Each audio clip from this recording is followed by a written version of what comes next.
So this is the IoT based home automation app. So to test this app, we'll click on connect and then I'll scan this QR code.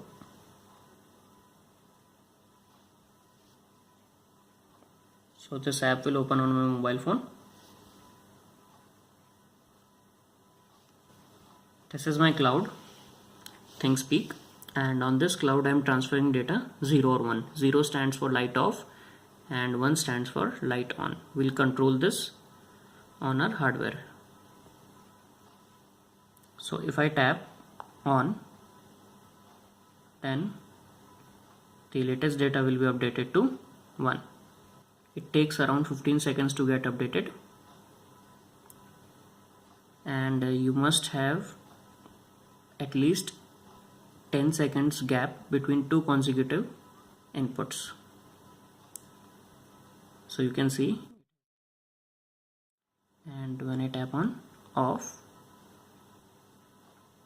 then it will go to 0. Hello everyone. In this video, we are going to make an Android application that can control our IoT based home automation system. So basically for Internet of Things, we would require one cloud and one application. So we are going to create an application and I am using ThinkSpeak as my cloud. So first of all, I'll give you a basic overview of my ThinkSpeak channel. So this is my ThinkSpeak channel, and basically I have made this channel to control 4 different appliances. This is for light, fan, night lamp, and television. You can add as many as field as you want. So to get your API keys, click on API keys, and here is a URL, update a channel field. You need to visit this URL to update your channel field. Field 1, this field 1 is for our light, and similarly if I change this to field 2, it becomes fan. You can see here, this is our field 1 chart, and this is our field 2 chart. So field 2 chart is for fan and field 1 chart is for light. I'll have a separate video on how to set up your ThinkSpeak account. So we'll continue to create our app. So first of all, we'll create a new app, say IoT. Since we have discussed many of these UI tools, so I'll go a bit fast in this video. So I'll add 2 buttons that will control a single device. So I'll control light. So I'll change this button properties, light off, and for button 2, on. So you can have different devices that you can control from this app. You can add many buttons to control other devices as well. And also I'll change property of screen 1 so that these buttons appear at center.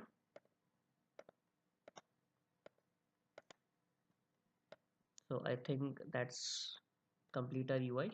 Yeah, one thing, from connectivity you need to add a web component so that we can access internet. Now go to blocks and click on button 1. So when button 1 dot clicked, search for set web 1 dot URL. So I'll select URL from here, and you need to enter URL over here. So I'll add a text box and I'll go to my API keys, copy this URL on my clipboard.